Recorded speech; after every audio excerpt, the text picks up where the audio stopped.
같이 함께 읽겠습니다. 시작. 그러므로 예수께서 자기를 믿은 유대인들에게 이르시되 너희가 내 말에 거하면 참으로 내 제자가 되고 진리를 알지니 진리가 너희를 자유롭게 하리라. 아멘. 아멘. 본래 이렇게 초대를 하면 초청을 하면 크고 유명하고 좀 훌륭한 이렇게 목사님을 모시고 싶은 마음이 담임 목사님의 마음인데 저는 아주 굉장히 작고 비천한 사람입니다. 그래서 전 두 분이 워낙 훌륭하잖아요. 우리 이제 노회에서 이제 같은 노회에 소속됐는데 여러분들이 함께 있으니까 잘 때로는 세월을 함께 오래 하다 보면 모르죠. 두 분이 얼마나 훌륭하고 좋은 분인지. 그러나 우리 노회에서도 굉장히 서로 존경하고 훌륭하게 여기는 이제 두 분 목사님입니다. 그래서 이번 1월 1일에 이제 우리 정 목사님 통해서 이렇게 슬쩍 한 카페에서 그것도 1월 1일에 이렇게 얘기를 한번 하시더라고요. 한번 이렇게 오셨으면 좋겠다. 그런데 이제 두 분이 워낙 훌륭하니까 두 분이 계신데 뭘 나 같은 사람이 가겠나 하고 이렇게 이제 고사를 했습니다. 근데 이제 돌아와서 한 주를 이렇게 보냈는데 계속 떠나질 않는 거예요. 그러다가 결론적으로 이게 우리 목사님이 그냥 나를 사람의 소리로 부르는 것이 아니라 하나님이 부르시는 명령처럼 이렇게 들리는 겁니다. 명령처럼 들려서 아주 그때부터 계속 기도할 때마다 이제 아침하고 저녁에 이제 기도를 하는데 계속 이렇게 말씀을 주시는 거예요. 이게 담새 교회와 연관해서 계속 말씀을 주시는 겁니다. 특별히 이제 하루는 기도하다가 소파에서 이제 잠이 들어갔고 깼는데 1시 30분이에요. 그때부터 계속 말씀을 이렇게 주시는데 노트에 이제 기록을 좀 하고 그리고 이제 좀 새벽이잖아요. 그러니까 잠자리에 딱 들려고 했는데 또 연이어서 다른 연관된 거기와 연관된 걸 또 주시는 거예요. 그럼 또 기록하고 계속 반복된 것이 3시간 반 정도가 흐르더라고요. 그래서 이제 새벽 한 5시 가까이 돼갖고 이제 잠자야 될 때니까 잠을 좀 못 자니까 어지러울 정도까지 가갖고 하나님께 기도하고 이제 잠 좀 들겠습니다 하고 그렇게 이제 마무리하고 1시간 정도를 이제 자고 이제 우리 목사님들 저도 좀 이제 생업을 갖고 있습니다. 그래서 원래 이제 해외 나갈 때도 자비랑 선교에 대한 그런 마인드를 갖고 있어서 어디 이제 지원이나 연결고리를 안 갖고 혼자 이제 비딩 선교식으로 했었기 때문에 또 함께 이제 하나님께서 주신 마음도 있고 해서 이제 또 이제 일터로 일찍 이제 6시 일어나서 나가니까 이제 1시간 정도를 잤는데 하루의 생활이 그렇게 피곤하지 않을 정도로 그렇게 보냈어요. 그래서 계속 이제 기도하면서 오늘 어제까지도 그렇게 이제 연관된 말씀을 주셨는데 또 어제도 기도하기를 하나님이 주신 마음 감동대로 좀 전해야 되는데 제가 어떻게 이렇게 다 그 마음을 좀 표현하고 전할 수 있을까 하는 마음으로 늘 기도해 왔습니다. 그래서 이제 그때만 이렇게 주신 것만 해도 한 3시간이 넘는데 오늘 제가 한 3시간짜리인데 내용이 3시간짜리인데 여기가 제가 여러분에게도 이 3시간짜리를 다 전하면 제가 받은 고통을 또 여러분들도 고통스럽게 받지 않겠어요? 물론 감사하고 기쁜 일이었고 정말 흥분되고 감동된 일이지만 마지막에 어지러울 정도로 조금 고통스럽더라고요. 여러분들도 이 3시간 동안 그렇게 된다면 제가 받는 고통으로 끝나야지. 그래서 일단은 어떻게 할지 몰라서 목사님께 예배 시간이나 설교 시간이 어느 정도 되는지 묻질 않았습니다. 그러나 또 뭐 하나님께서 주신 마음으로 함께 나눌 수 있는 시간이 좀 되길 바랍니다. 그러면서 이제 간증경 좀 드렸는데 그리고 또 한 가지 또 깊이 다른 때보다도 우리 두 분 목사님을 좀 한번 생각하게 되더라고요.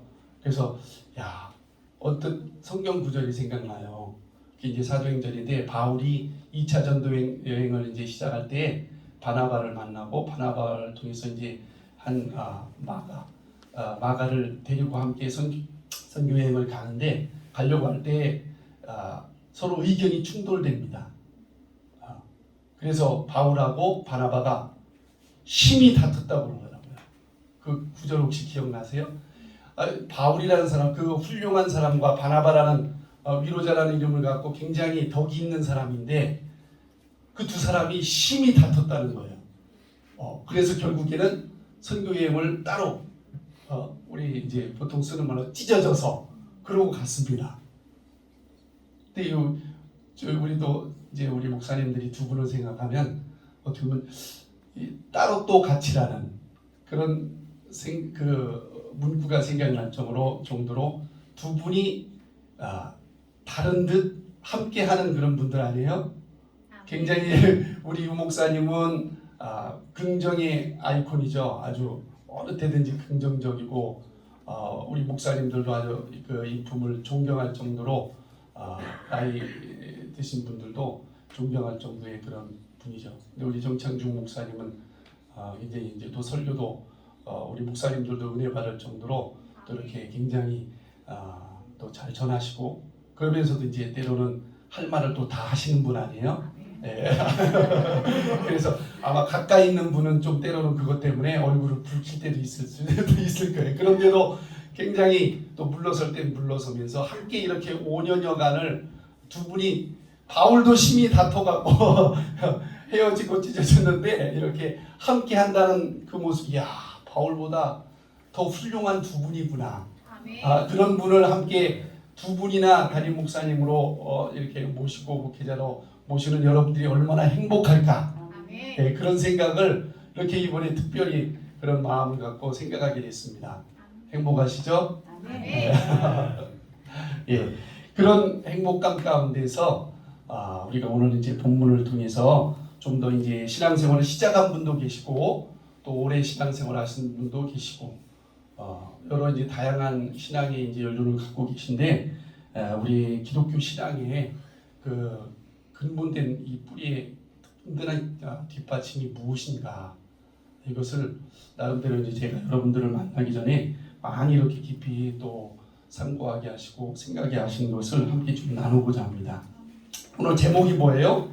그 자유로운 영혼의 진실. 네, 어떻게 보면 굉장히 깊이가 있는 것 같기도 하고 또 여러 생각하게 되는 문구인데 이 담세교회가 다음 세대라는 의미를 갖고 있잖아요. 그래서 여러분들에게 조금 맞는 제목을 이렇게 한번 이렇게 변경을 하게 돼서 이렇게 기록을 했습니다.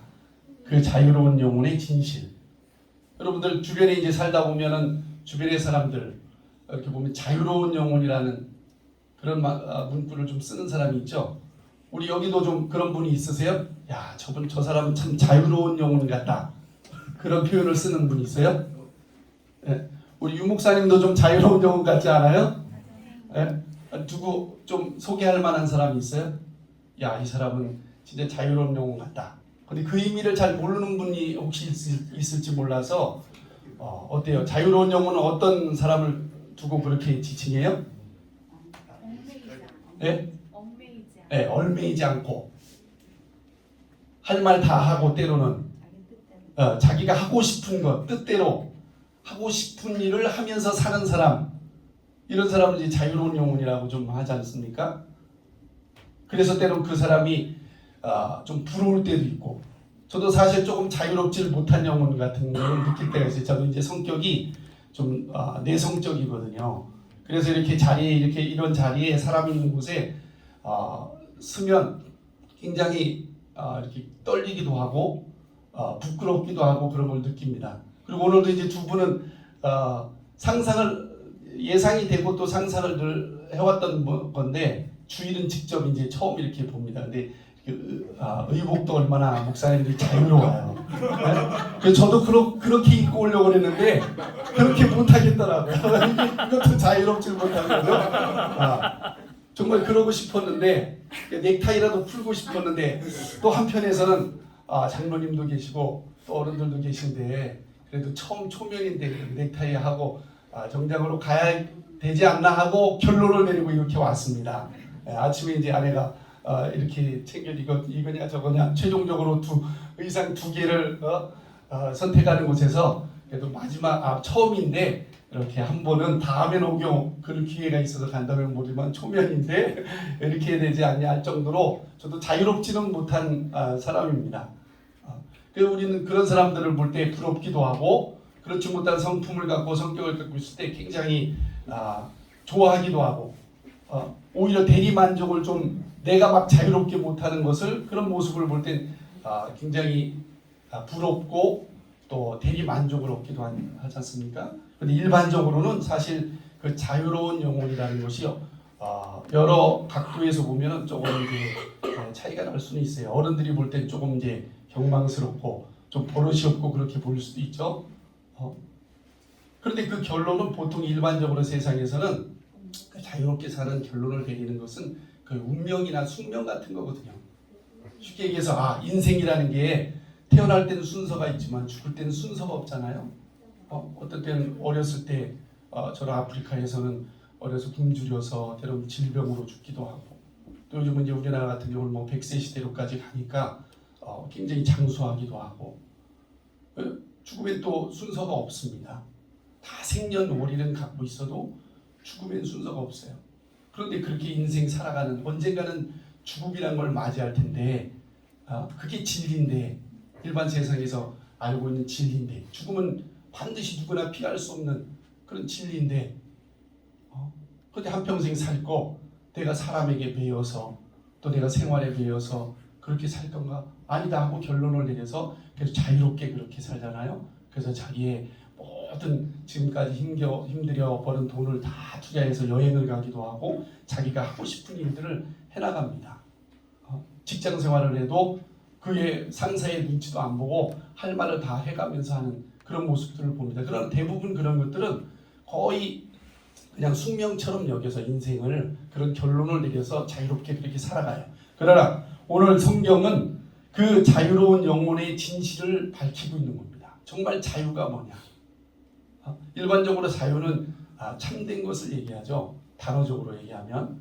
그리고 변하지 않는 것.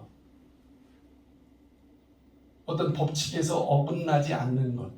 이런 것을 얘기합니다. 그래서 아까 이제 예를 들어서 한 것처럼 죽음하면은 그 누구나 알고 있는 일반적으로 우리가 느끼고 알고 또 이제 누구든지 그것을 피할 수 없는 진리라고 생각하는 거죠. 죽음을. 근데 성경은 그거보다 더 깊은 그 자유로운 영혼에 대한 진실을 밝히고 있는 거예요. 그거보다 더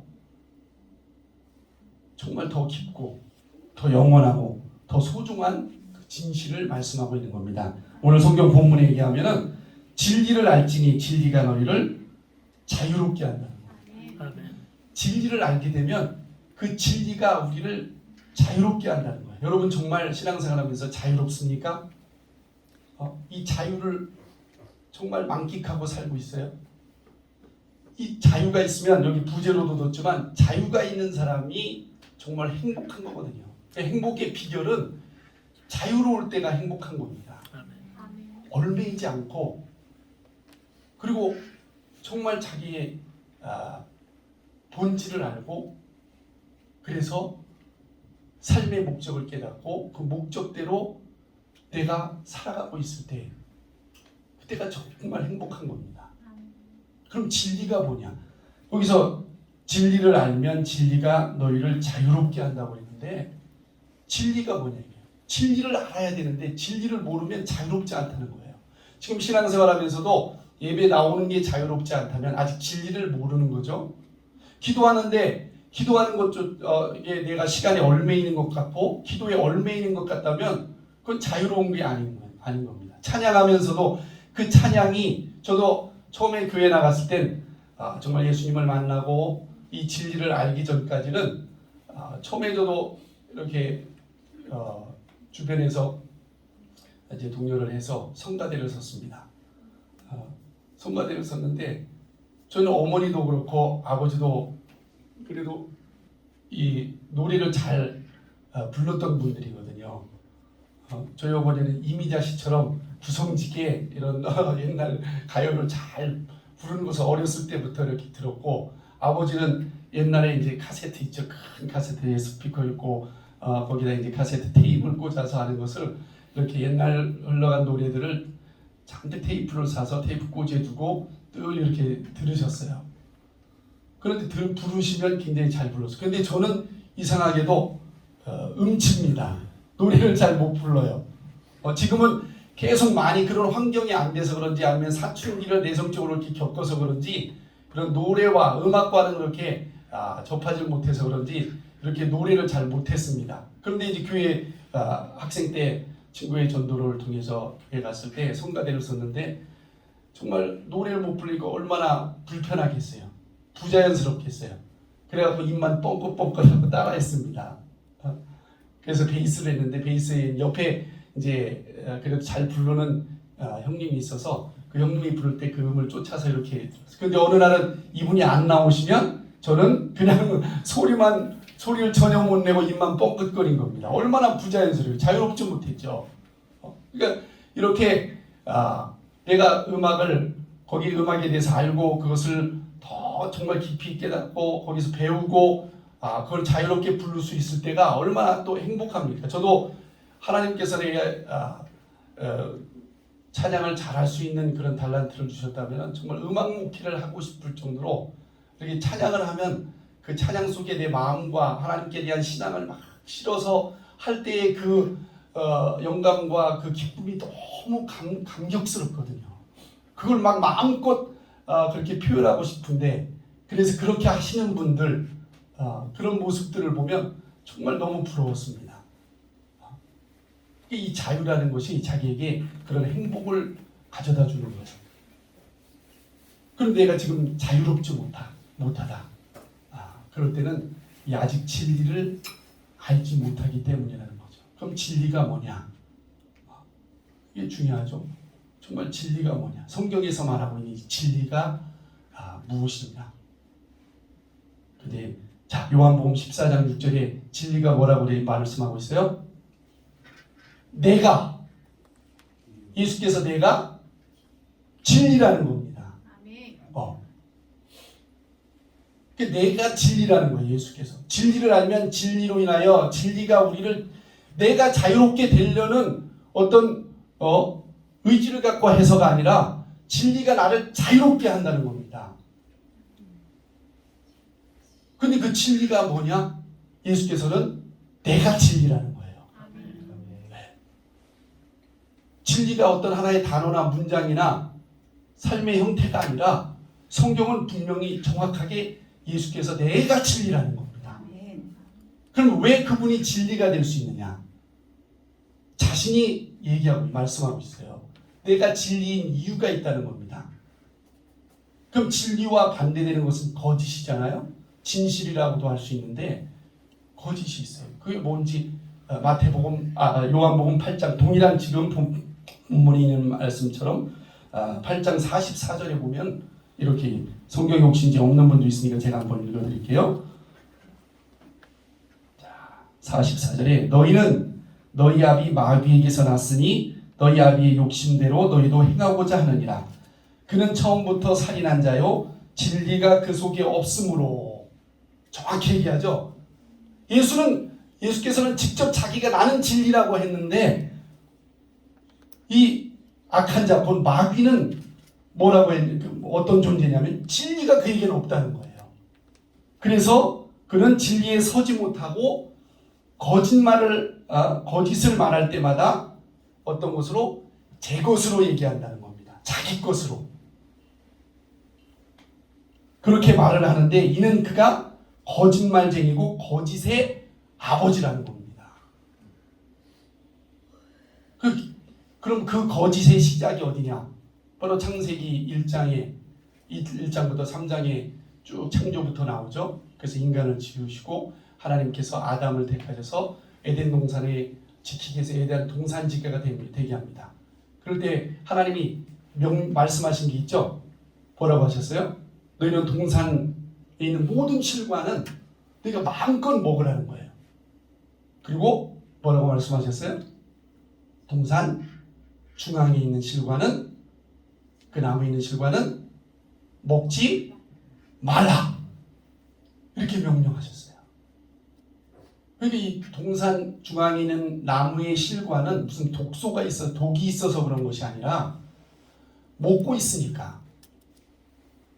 동산에 있는 실과, 그때 이제 그 표현, 그 원어의 표현은 거기 있는 실과. 저도 이제 인도네시아 갔더니 인도네시아에 있는 그 집사님이 아주 그 인도네시아에 있는 과일이랑 과일은 다 사갖고 오셨더라고요. 한 번씩 맛보라고. 정말 많더라고요.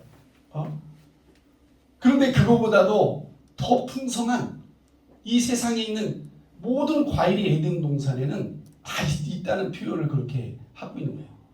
모든 실과가 바로 그런 의미를 갖고 있습니다. 부족함이 없는 거예요. 그것으로도 충분히 먹을 수 있는 겁니다. 그런데 이거는 먹지 말라 한 것은 거기에 독이 있어서가 아니라 먹고 있으니까 먹지 말라 해야 그것을 지킬 수 있고 지키는 것이 자기 영혼의 생명이 되기 때문에 말씀으로 명령을 하신 거거든요. 그런데 마귀가 뱀을 통해서 다 들어와서 하와에게 뭐라고 했어요? 야, 너 그거 어떠냐? 뭐라 말씀하시냐? 아담에게 직접 가지도 않고 하와에게 간접적으로 드는 하와에게 교묘하게 간교하게 가서 뭐라고 합니까? 너 먹어도 된다. 먹으면 너도 하나님처럼 될까봐 하나님께서 그걸 막으신 거다. 못 먹게 한 거다. 이 유혹이 이 세상에 끊임없이 있지 않습니까? 아니 부족함이 없는데도 불구하고 그 순간에 왜 거기 그 이전에는 전혀 거기에 관심도 없었고 그걸 먹고 싶은 마음도 없었는데 그 유혹이 딱 들어오는 순간에 어떻게 해요? 보암직도 하고 먹음직도 하고 탐스러워서 지혜롭게 할 만한 것으로 눈이 갑자기 바뀌어버립니다. 그런데 그 탐심 때문에 먹죠. 그럴 때 하와의 고백은 뭐예요? 죽을까 하노라 했다고 하나님이 말씀하셨다고 하죠. 뱀에게. 그러나 하나님은 죽을까 하노라가 아니라 뭐라고 했어요? 정령 죽으리라 했거든요. 이렇게 말씀하셨거든요. 그 마귀는 이렇게 거짓말한 자기 것을 하나님의 것, 하나님이 하신 말씀이 아니라 자기 것을 얘기하는 거짓말쟁이라는 겁니다. 이단이나 사이비들이 뭡니까? 성경의 진리를 얘기하는 척하면서 결국에는 자기의 것을 얘기하는 거짓말쟁이라는 겁니다. 그럼 비교해 보면 예수님은 하나님의 아들이고 하나님이십니다. 근데 사람으로 인자로 이 땅에 오셔서 말씀을 전하고 제자들을 가르치고 수많은 사람들이 모였을 때도 말씀을 전하실 때 어떻게 했어요? 한 번도 예수께서는 나는 내 스스로 내 말을 하는 것이 아니라고 했어요. 하나님의 아들임에도 불구하고 그가 진리라고 직접 얘기할 수 있을 정도로 얘기하실 때에 그분이 얘기하실 때는 내가 내 자의로 얘기하지 않는다. 난 내 스스로 내 말을 하는 것이 아니라는 겁니다. 아버지께 들은 말씀을 다 알려주시고 전한 말씀을 내가 너에게 가르치는 것이고 전하는 것이다. 그래서 진리라는 겁니다. 오직 하나님만이 진리신데 그분이 하시고자 하면 다 되고 그분이 말씀하시면 다 이루어지잖아요. 창조 때도 어땠어요? 그분이 말씀으로 태초에 말씀이 계시냐 이 말씀이 하나님이시니라 하시면서 이 말씀으로 말미암아 온 세상을 지으셨다고 했거든요. 그분이 있으라 하면 그대로 되어지는 겁니다. 하나님만이 진리인데 하나님의 아들인 예수께서 오셨을 때 자기의 말을 하지 않고 아버지께 들은 말씀, 내가 내 스스로 자의로 하지 않고 들은 말씀만을 증거한다는 거예요. 이게 굉장히 우리 중요한 부분을 말씀하고 있는 겁니다. 자, 한번 보시면 제가 읽어드릴게요. 성경이 이제 요것만 읽어드리고 제가 이제 말씀드린 것은 성경의 내용만을 다 말씀드린 거예요. 그러니까 나중에 여러분들이 꼭 자기 스스로가 성경을 보고 특별히 그 중에서 요한복음 중에서도 요한복음 13장부터 17장까지를 예수님께서 마지막 기도뿐 아니라 아주 핵심적으로 우리에게 그 진리를 가르쳐 주시는 내용을 담고 있는 것이 요한복음 13장부터 17장이거든요. 그것을 꼭 읽어보시면 여러분에게 정말 자유를 얻게 되는데 큰 힘과 생명이 됩니다. 자, 제가 한번 요한복음 14장 읽어드릴게요. 6절 먼저 읽어드릴게요. 예수께서 이르시되 내가 곧 길이요 진리요 생명이니 나로 말미암지 않고는 아버지께로 올 자가 없느니라. 그렇게 말씀하셨고, 그 다음에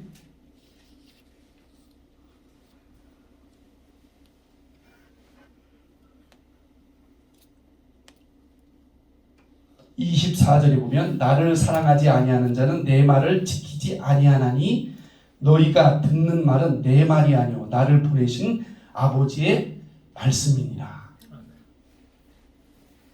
이렇게 하나님의 아들인 예수께서 우리 이 땅에 오셔서 가르치시고 말씀하신 내용들이 결코 자기 자유로, 아니 하나님이시고 하나님의 아들임에도 불구하고 말씀하시는 것이 내가 자유로 얘기하지 않고 오직 아버지께서 나를 보내셨고 나를 보내신 아버지의 말씀만을 한다는 겁니다. 그래서 예수만이 진리시고 그분이 하신 말씀이 진리신 거예요. 저 요한복음 17장 17절을 한번 또 제가 읽어드릴게요. 그들은 진리로 거룩하게 하옵소서. 아버지의 말씀은 진리니이다. 이렇게 하나님 말씀만이 아버지의 말씀만이 진리시고, 그렇기 때문에 예수께서도 이 땅에 오셨을 때 자기 자유로 자기 얘기를 하는 것이 아니라 아버지의 말씀만을 전했다는 겁니다. 왜 그러냐면은 보이지 않게 영적으로 자기 얘기를 하는 존재가 있다는 것을 알려주기 위한 또 한 부분이 있는 거예요. 아까 요한복음 8장 44절의 말씀처럼 마귀는 바로 이와 반대로 그렇게 자기 자유로 자기 속에 있는 자기의 말을 한다는 겁니다. 그래서 진리와 거짓이 그렇게 다른 겁니다. 원래 이제 마귀는 어떤 존재였어요? 천사였죠. 천사 중에도 천사장이었습니다. 하늘에서 하나님께로부터 지음받은 피조물이에요. 그런데 너무 아름다운 천사라고 에스겔서 28장 11절부터 두로왕이라는 존재를 비유해서 천사장이 얼마나 루시엘이 얼마나 아름다운, 루시라는 게 빛나는 그런 뜻을 갖고 있거든요. 엘이라는 것은 하나님이라는 뜻이고 그 빛나는 하나님의 천사라는 겁니다.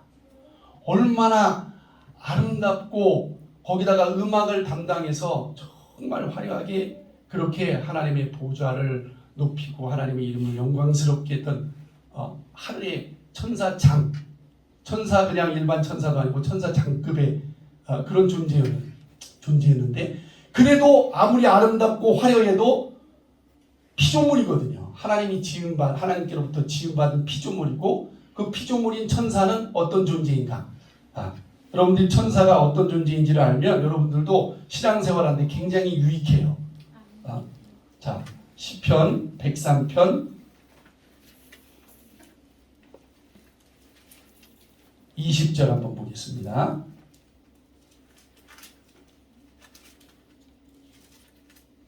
시편 103편 20절 22절 여호와께서 그의 보좌를 하늘에 세우시고 그의 왕권으로 만유를 다스리시는도다.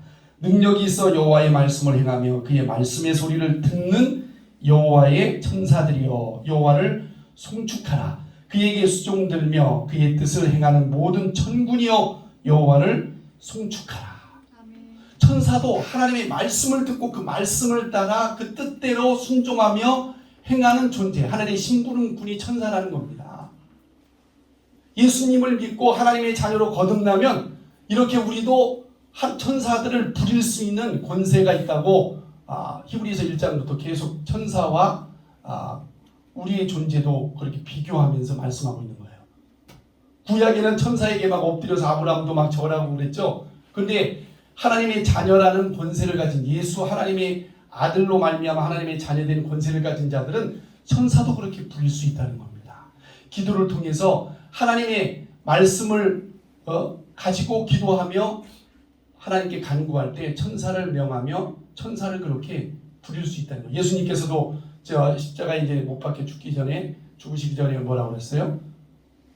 내가 기도하여 12영이나 더 되는 군단 정도가 되는 수많은 6천 명 이상 되는 그런 천사를 내가 아버지께 구하여 얻지 못하겠느냐. 그러나 내가 천사를 구하여 그들이 내가 죽는 것을 막는다면 어찌 하나님의 뜻을 이룰 수 있겠느냐. 죽으셔야 그분이 그 죄값, 인류의 죄값을 대신 죄값을 지고 죽으시는 건데 죽지 않으면 우리를 구원할 수 없고 우리의 살 길을 얻게 할 수 없기 때문에 죽으셔야 그게 하나님의 뜻을, 아버지의 뜻을 이루는 것이고 인류의 모든 죄를 사할 수 있는데 천사를 뿌려서 그걸 막는다면 그 일이 어떻게 이루어지겠느냐 그랬죠. 그렇게 우리도 하나님의 자녀된 권세로 그냥 우리가 천사야 이걸 하라, 날 도와라, 일을 이루라 이렇게 돼서 되는 것이 아니라 뭐라고 하세요? 천사가 능력이 있어 여호와의 말씀을 행한다는 거예요. 그러니까 하나님께 참 그러면 여러분들이 정말 이런 영의 세계를 이렇게 잘 분별하면 볼 수 있어요. 하나님이 창조시에 빛이 있으라 하셨고 그 다음에 해와 달과 별들을 창조하시고 또 그 위에 식물과 나무들 그리고 또 물고기 또 동물 마지막에 인간을 흙으로 지으시고 그 위에 생기를 불어넣으셨죠. 그 창조시에 하나님이 와서 짐승들을 만들 때 막 다 이렇게 빚으셨겠어요? 그리고 우주의 해와 달과 별들을 창조할 때 하나님이 막 그걸 직접 움직이겠어요? 하나님은 권세가 있는 분이죠. 그래서 그분은 능치 못함이 없습니다. 그러나 그분이 말씀하실 때 그 모든 것들을 이루고 유지하고 지속하고 모든 것을 마무리하는 실질적으로 움직이는 존재들이 누구냐면 천사라는 겁니다. 지금도 얼마나 이 태양계가 오묘하게 오차 없이 이렇게 약간의 조금의 오차가 있지만 그 오차 범위가 우리로 하여금 큰 해를 입히지 않도록 얼마나 오묘하게 가고 있어요.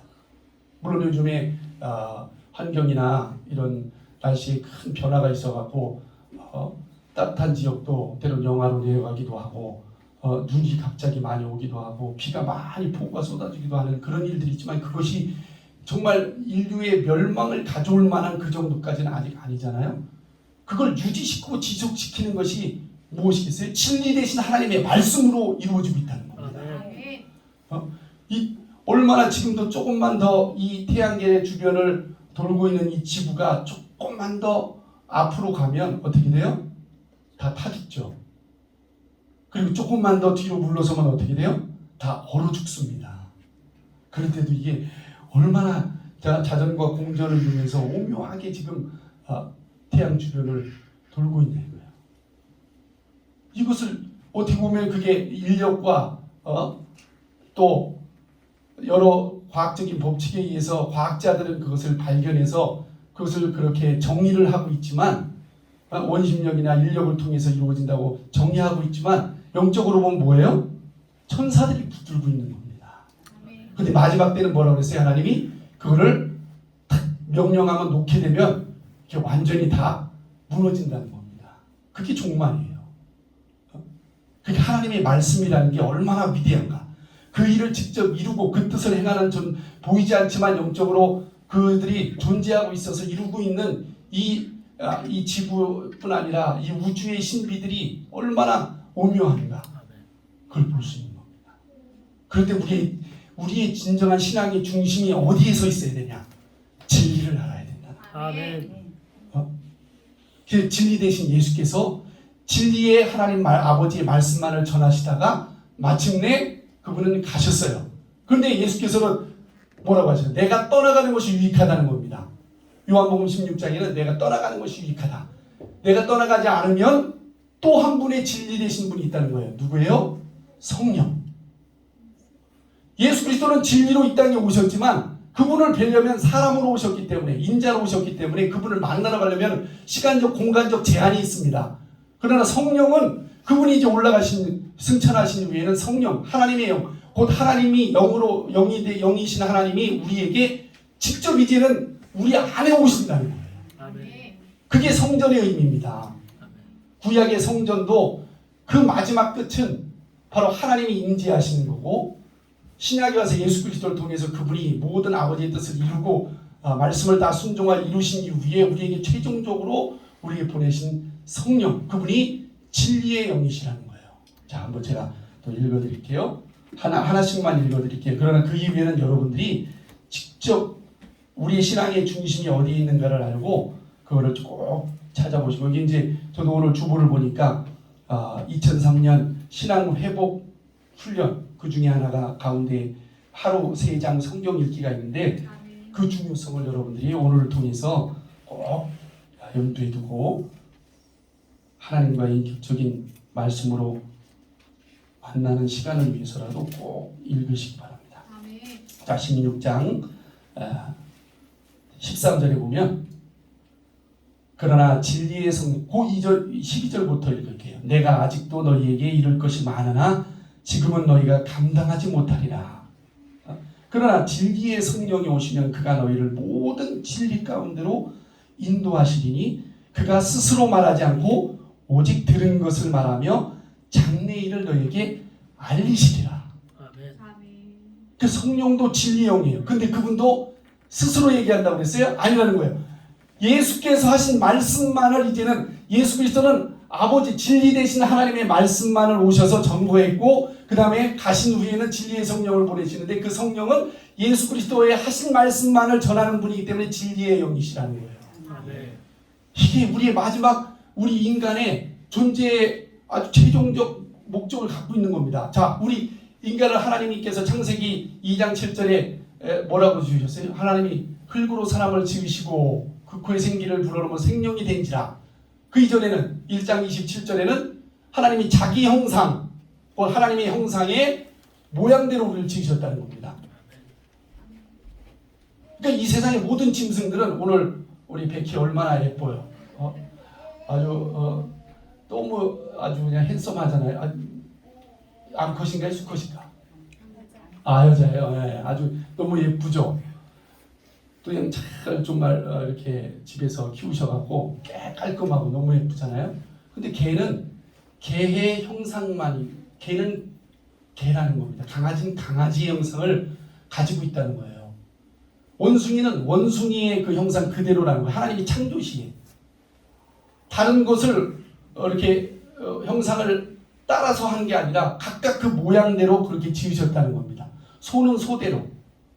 근데 우리 어렸을 때부터 배우는 진화론은 우리 인간의 조상이 누구라고 그래요? 원숭이. 때로는 소라 그러죠. 근데 대부분 알고 있는 게 원숭이입니다. 근데 원숭이의 종류가 얼마나 많습니까? 어느 나라 어느 원숭이가 우리 조상이라는 거예요. 근데 하나님은 원숭이는 그 모양대로 있다는 거예요. 물론 창조 시에는 종류가 많지 않을 수도 있겠죠. 그 이후에 계속 이후에 그 종류, 그러니까 고양이과에도 표범이 있고 살쾡이가 있고 그 다음에 호랑이가 있고 고양이가 다 있잖아요. 이게 원래 창조 시에는 이런 종류들이 많지 않았을 거라고 생각합니다. 그렇기 때문에 노아홍수 때도 거기에 다 실었겠죠. 다 탈 수 있겠죠. 그 다음부터 이제 번식해갖고 그 종류들이 더 진화돼갖고 나갈 수 있어요. 그게 진화라고는 할 수 있어요. 그러나 근본적으로 하나님께서 그 모양대로 다 각각 지은 겁니다. 근데 인간만큼은 자기 형상이 있다는 거예요? 없다는 겁니다. 그 형상이 누구라는 거예요? 하나님. 더 구체적으로 누구예요? 예수 그리스도라는 겁니다. 예수 그리스도가 사람으로 오셨죠. 우리도 지나가면 그림자가 보이죠. 이렇게 지나가면 저 앞에 사람이 있으면 그림자가 먼저 오죠. 그 다음에 사람의 실체가 옵니다.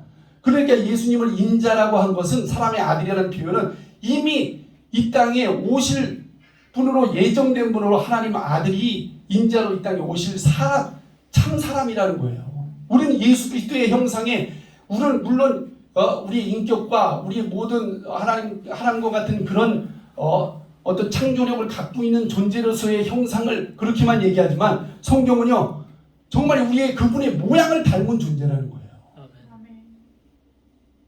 이게 얼마나 신기로 여러분들 한번 보세요. 여기서 비슷한 것 같아도 서양 사람이 동양인 보면 다 비슷하다고 생각하는데 그러나 얼마나 오묘하게도 다 각각 다릅니까? 정말 신비롭지 않아요? 이 몸 하나가 하나의 우주와 같지 않아요? 우리 안에는 혈관 길이가 얼마나 되는지 아세요? 이 지구는 몇 킬로입니까? 지구 둘레가 4만 킬로죠. 근데 우리 몸 안에 있는 이 핏줄, 혈관이 몇 킬로 되는지 아세요? 12킬로도 아니고 120킬로도 아니고 1200킬로도 아니고 12000킬로도 아니고 몇 킬로예요? 12만 킬로입니다. 상상이나 되세요? 그게 오묘하게 이 몸 안에서 하나 얽히지도 않고 이게 순환되면서 심장을 통해서 박동하면서 이게 순환되고 있는 거예요. 얼마나 신비롭습니까? 그런데 이게 하나님의 형상의 모양이라는 거예요.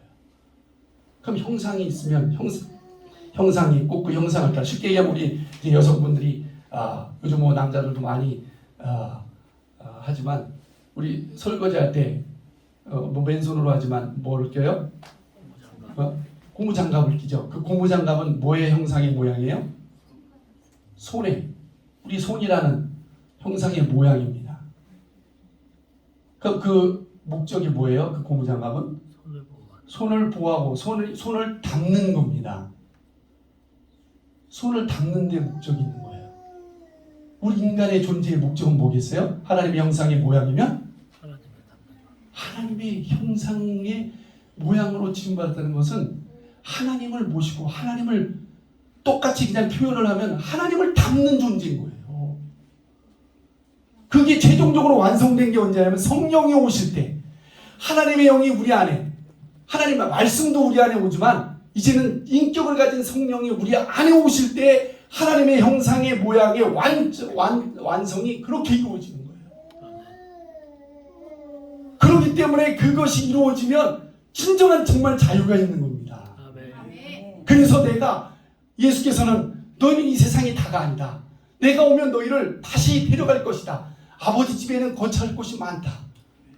요즘 뭐 집값들이 점점 좀 떨어져서 많은 사람들이 이제 어떤 기대를 갖고 있지만 그러나 얼마나 우리나라는 특별히 집 문제가 얼마나 심각하고 내 집 갖기 이게 얼마나 저 어렸을 때부터도 내 집 갖기 운동이 얼마나 집 한 채 자기가 얻고 그렇게 살아가는 것이 아주 삶의 아주 그냥 목적처럼 여기고 지금은 많이 이제 젊은 세대들은 집이 없어도 차를 뭐 자의 가치를 더 두기도 하고 그러잖아요. 그런데 하늘나라는 거처할 곳이 많다는 겁니다. 그리고 예수님이 이 땅에 오셔서 목수일을 하셨지만 지금도 우리의 처소를 예비하고 계신다는 거예요. 우리가 구원받으면 예수께서 하늘나라에 우리의 처소를 맨션을 짓고 계신다는 거예요.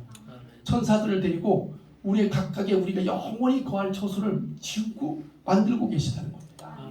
그게 안 가봤으니까 모르죠. 그걸 어떻게 알아요? 그러니까 진리의 성령이 오시면 예수님이 하신 말씀이 진리고 그게 반드시 이루어질 것이라는 것을 믿게 되어진다는 거예요. 내가 억지로 믿으려고 오게 되어서 하는 것이 아니라 우리 신앙은 기독교 신앙은 그렇게 달라요.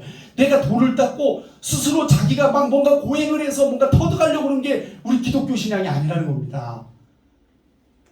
우리가 죄 때문에 죄라는 이 가림막이 있어요. 그래서 인간이 철학이나 다른 종교나 모든 것으로 신에 대해 신을 알아가고 뭔가 인간이 자기의 한계를 느끼니까 인간은 뭔가 영원한 존재에 대한 영혼을 갈구하는 그런 존재이기도 하지만 그러면서도 어딘가 한계를 제한을 많이 받고 있다는 걸 알잖아요. 조금만 숨을 쉬어도 놀라운 창조력을 가지고 많은 것들을 발명해하고 만들어가고 있지만 그걸 영위하면서 이렇게 문명이 발달하지만 그러면서도 어떤 부분에서는 굉장한 한계와 제한을 느끼잖아요. 숨 못 쉬면 죽습니다. 이번에 이태원에서 그런 참사 아니겠어요? 뚫고 압박되니까 숨 쉴 수 없으니까 죽을 수밖에 없는 존재예요. 이런 아주 위대한 놀라운 능력을 가진 것 같으면서도 어디 한 부분에서는 아주 작은 것에도 제한을 받고 있는 그런 존재라는 것을 우리가 체험하며 실감하며 살고 있잖아요. 그럴 때야 이 진리 대신 하나님의 말씀이 예수 그리스도께서 오셔서 증거하시고 전하시고 이제는 진리의 성령이 우리 안에서 오셔서 우리에게 내가 고행이나 스스로 뭔가 정말 터득해서 알려고 하는 종교. 그 종교는 인간이 신을 찾아 올라가는 겁니다. 그게 종교예요. 근데 우리 기독교 신앙은 뭐예요? 하나님을 알 수 없고 볼 수 없고 만날 수 없는 죄라는 그 담 안에서 도무지 넘을 수도 없고 올라설 수도 없는 그거는 존재라는 걸 아시고 하나님께서 자기를 나타내 주신 그것을 믿는 믿음인 겁니다. 그러니까 우리는 그걸 믿는 거예요. 종교는 인간이 위에서 신을 찾아 올라가는 거고 우리 기독교 신앙은 뭐예요? 하나님이 우리를 찾아 오신 겁니다. 전혀 다른 겁니다. 그래서 진리라는 거예요. 진리는 인간이 뭘 만들어내서 터득해서 그걸 문장화하고 문서화하고 그 경전으로 만든 그것이 아니라 하나님이 우리에게 자기를 계시하는 거예요. 그래서 우리의 계시, 종교라면 계시, 종교로 종교성은 있으니까 하나님을 섬기고 예배하는 종교성은 있으니까 그러나 종교의 차원과는 달리 믿으면 사는 것이고 믿지 않으면 죽는 이런 정말 아주 인간의 생명과 관련된 중대한 부분이라는 거예요. 죽고 사는 문제라는 거예요. 하나의 종교를 갖고 이 땅에 사는 동안에 좀가 위안을 받고 뭔가 위로를 받고 의지를 해서 살아가는 그런 종교와는 전혀 다르다는 거예요. 영원히 사는 문제를 정말 예수 그리스도 통해서 이 진리를 알게 하심으로 얻게 하는 겁니다. 그 진리를 알면 우리가 자유하게 된다는 거예요. 죄에서 자유하게 되고 죽음에서 자유하게 되고 돈에서 자유하게 되고 직업과 사람과 이 세상 살아가면서 부딪히는 많은 얽매 있는 것들로부터 정말 자유를 얻는다는 거예요. 아멘. 물론 살아가면서 사람과의 어떤 다른 의견과 성격과 여러 부딪히고 상충되는 것들이 있죠. 그런 것들이 때로는 자기를 얽매일 때가 있어요. 그러나 그걸 거기 얽매여서 예수님이 말씀하시길 자유와 반대되는 것을 없고 이제 오늘 본문에 그 뒤쪽에 보면 종을 얘기합니다. 노예를 얘기해요. 그러니까는 우리가 자유를 얻지 않으면은 돈의 노예가 되고 시간의 노예가 되고 정말 사람의 노예가 되고 죄의 노예가 되는 거예요. 그런데 그것으로부터 자유에 빨리 벗어날 수 있는 능력이 있다는 겁니다. 저도 저희 아내가 정말 이제 집안 살림을 잘하고 음식을 잘해서 늘 또 하나님이 그걸 주신 것을 감사하면서 그런데 가끔가다 욱할 때가 있어요.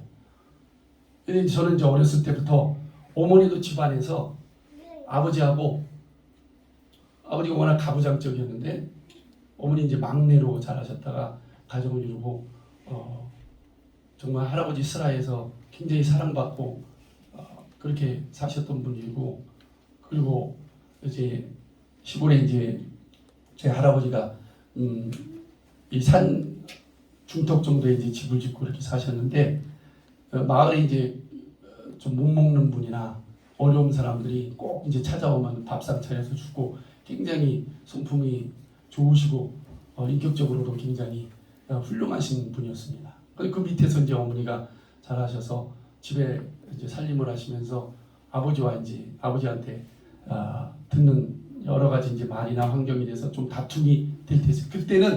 그때는 전혀 우리한테 내세가 나고 나가시든지 그거를 보여주질 않았어요. 그래서 집안에 큰 소리 그냥 아버지가 그렇게 얘기하시는 걸로 끝나지 어떤 다툼으로 이루어지는 그런 상황들은 본 적이 없어요. 그러니까 저도 이렇게 좀 큰 소리가 나고 언어가 좀 뭐라 그럴까요? 좀 거칠면 그게 굉장히 마음에 이렇게 저를 다치게 합니다. 저도 이렇게 저가 여러분들에게 이렇게 전할 때 제가 자유한 사람이겠어요? 아니겠어요? 그 자유를 저도 누리고 있는 사람입니다. 그러나 우리는 육체가 있기 때문에 육체가 있는 동안 저도 아내가 그럴 때 순간에 그런 마음의 부딪힘을 갖고 순간에 거기에 이렇게 매일 때가 있죠. 근데 그 이유 안에도 이제 과정을 보면 다 이유가 있거든요. 그렇게 하기까지 이유. 아침에 이제 밥상을 차리면 어머니 저희 장모님하고 같이 있으니까 장모님 먼저 차려드리고 집에 제가 없으면 괜찮은데 있을 때는 몇 번을 차려야 돼요. 그러다 보니까 이게 좀 짜증 날 때가 있어요. 또 저희 이제 아들 또 여자친구가 가끔 올 때 있습니다. 그럼 같이 이제 차려서 먹는데 빨리 와서 함께 먹으면 좋은데 그렇지 못할 때가 있어요. 저는 이제 그걸 다 못 봤죠. 위에서 이제 뭐 위층에서 다른 일 보다가 어떤 과정을 모르니까. 그런데 딱 그런 소리가 좀 짜증나는 시기 되면 마음에 탁 부딪힙니다. 근데 그 과정을 모르고 딱 그 상황을 딱 부딪히니까 저도 이제 기분이 안 좋아지죠. 근데 그 나중에 알고 보면 그런 과정이 다 이유가 있는 거예요. 그렇기 때문에 순간에 그것으로 딱 부딪히지 않고 또 기도하거나 좀 시간을 이렇게 봅니다. 좀 이제 텀을 주죠. 그러다 보면 이제 좀 이해가 되고 서로의 이제 의견을 갖게 돼서 또 서로 거기서부터 딱 벗어나고 서로에 대한 그런 신뢰 관계들이 다시 더 굳어지죠. 우리는 육체가 있기 때문에 죄를 또 우리 짓기도 해요. 예수님 믿고 진리를 알고도 자유를 얻었다고 해도 짓기도 해요. 그러나 그걸 빨리 회개하게 되고 거기서부터 벗어납니다. 그 죄의 종이 되질 않아요. 이건 이 땅에 있는 동안에 육체가 있기 때문에 성결에 가는 겁니다. 그걸 성결이라고 해요. 예수 믿는다고 말씀 인정하고 성령 받았는데 다 아무 죄도 안 지을 것 같지만 그렇지 않습니다. 그러나 우리에게 육체가 있는 동안은 하나님께서 그런 기회를 주셔서 우리의 자복하는 회개하는 기도를 그것도 다 용서하신다고 이미 구약 성경에 성전에서 제단에 드리는 제사를 통해서도 말씀하고 약속하고 있는 거예요. 그런데 이제 완전히 이제는 그때 죄와 전혀 상관없는 영원한 자유를 누리는 것은 이제 하늘나라 가서 육체 욕심의 본질을 갖고 있는 육체를 벗어난 이후에 천국에서는 성화가 되는 거죠. 그 나라에서는 성화가 되는 거예요. 이 땅에 있는 동안은 계속 성결해 가는 겁니다. 성결해 가는 거예요. 그래서 우리가 이 진리, 그럼 우리가 지금 어떻게 이 진리를 알아야 되냐? 하나님의 말씀인 진리를 자꾸 상고해야 된다는 겁니다. 그래서 끊임없이 성경에서는 너희가 배우고 확신한 일에 거하라. 그리고 이 진리의 말씀을 옳게 분별하여 너희 자신을 하나님께 드리기에 합당하게 성장시키라. 그래서 어떤 사람들은 그냥 식물을 먹을 만한 그런 신앙의 어린아이 신앙이 있고, 그런 다음에 단단한 식물을 먹는 장성한 분량이 있다. 그러면서 점점점 신앙이 자라면서 하나님의 말씀으로 자기 자신을 진리를 아는 일, 그리고 진리를 알고 정말 자신이 예수가 진리인 걸 알았으면 예수께서 그 하신 말 2000년 전에 우리가 다시 돌아갈 수 없잖아요. 그분이 다시 항상 나타나서 보여줄 수 없잖아요. 그런데 그 말씀을 우리 안에 오셔서 직접, 이제 태양은 하나지만 성령이 오시는 건 마치 이렇게 비유를 할 수 있어요. 태양은 하나지만 그 빛을 누구든지 그 빛을 받은 자들이 그 빛의 태양의 그 빛을 받아서 누릴 수 있는 것처럼 성령은 한 분이시지만 우리 각각에 임하셔서 우리를 어떤 존재로 여기시냐면 1대1로 대하신다는 거예요. 단체로 대하지 않는다는 겁니다. 그래서 하나님은 성령으로 말미암아 우리를 인격적으로 개인적으로 다 최고의 대우를 하시면서 우리를 만나주시는 거예요. 우리가 예수 그리스도 안에서 그런 존재인 겁니다. 하나님의 형상의 모양이라는 존재가 이렇게 크고 위대한 거예요. 그러니까 우리가 지금부터 이후에 이제 2023년을 맞이해서 정말 내가 진리를 알았다면 그 진리를 알고 하나님의 말씀이 내 안에 있는데 이것을 내가 정말 더 확신하지 못하고 그것을 내 안에서부터 확실하게 증거해 주는 것을 몰랐다면 바로 성령을 의지하고 기도하는 겁니다. 기도가 어려운 분들은요, 그냥 사람에게 상담하듯 내가 넋두리를 하듯 할 때가 있잖아요. 그것처럼 그 대상을 하나님께 두고 하나님께 그대로 말씀하시면 되는 거예요. 여러분들 혹시 정창준 목사님 통해서 그 간증 다 한번 보셨나요? 이전에 먼저 보신 분도 있을 테고, 최복이 대표이사의 간증 새롭게 하셔서 들어보셨나요? 또 바쁘셔서 혹시 못 들으신 분도 있을 거예요. 그분이 지금 이제 본월드 대표이사고, 본죽 아시죠? 본죽은 다 아시죠? 죽 한번 아마 먹어보신 분들 대부분 다 있을 거예요. 그분이 그렇게 훌륭하게 또 자기의 부족함도 있었지만 훌륭하게 그렇게 신앙생활 하다가 확 넘어졌을 때 하나님이 그에게 감동하시고 알려주신 말씀이 뭐라고 그랬어요? 너에게 나의 기쁨이 하나도 없다. 그걸 다른 표현으로 뭐라고 하셨어요? 너에게 하나님의 말씀이 하나도 없다. 그걸 깨닫게 하셨다는 겁니다. 그때부터 큐티를 하면서 하나님의 말씀을 통해서 자기가 기도하고 그 말씀을 갖고 기도하면서 하나님을 알아가니까 그때에서 그 말씀이 성령으로 증거되고 감동되어서 딱 서니까 그때 정말 큰 위기가 있어도 그것을 능히 극복하고 이길 수 있는 어려움이 있죠. 사람이니까 그런 심적으로 겪는 여러 어려움이 있지만 그걸 이길 수 있고 견디고 정말 극복할 수 있는 자유가 있게 되는 것을 체험하지 않습니까? 하나님의 기쁨은요, 여러분, 하나님의 말씀이 여러분 안에 있어야 되는 겁니다. 아멘. 그게 완전한 기쁨인 거예요. 그것도 이제 요한복음에 다 나와 있습니다. 그리고 마태복음 17장에도 뭐라고 말씀하세요? 이제 변화산상에서 모세와 엘리야를 만나고 베드로가 그걸 보고 나서 여기서 초막셋을 짓겠다고 막 하더니 내려옵니다. 내려오기 전에 거기서 하늘에서 나는 소리가 있다고 그랬어요. 저는 예수 그리스도는 하늘에서 하나님의 말씀이 나는데 뭐라고 했어요? 저는 예수 그리스도는 나의 사랑하는 자요 내 기뻐하는 자라. 너는 저의 말을 들으라 하는 겁니다. 교회에 와서는요 가장 중요한 것은 정말 이 가장 뿌리가 되는 나무, 뿌리가 있는 나무가 깊이 뿌리를 내리는 근본된 것은요 하나님의 진리의 말씀이 내 안에 있어야 됩니다. 아멘. 그 진리의 말씀이 있을 때 찬양하고 진리의 말씀이 있을 때 기도하고 진리의 말씀이 있을 때 신앙생활할 때 흔들리지 않아요. 넘어지지 않아요. 쓰러지지 않아요. 고난이고 비바람도 불고 있고 여러 가지 어려움도 있을 수 있어요. 그러나 쓰러지지 않는다는 겁니다. 뽑히지 않는다는 거예요. 그러나 신앙생활을 오래 했어도 이 진리의 말씀이 내 안에 있지 않으면 뽑히는 거예요. 쓰러지는 거예요. 정말 우리 신앙생활의 근본된 이 바탕, 이 뿌리 같은 게 무엇인가를 우리가 잘 알고 이것을 우리가 2023년 올 한 해 시작부터 1월부터 그렇게 갖고 한다면 여러분들은 이 진리로 해서 정말 자유를 느낄 수 있어요. 예배하는데도 그냥 시간 돼서 목사님 안 나온다고 생각해서도 아니고 예배 와서도 찬양하고 헌금하는 거 이런 게 여러분 이제 자유롭게 할 수 있는 거예요.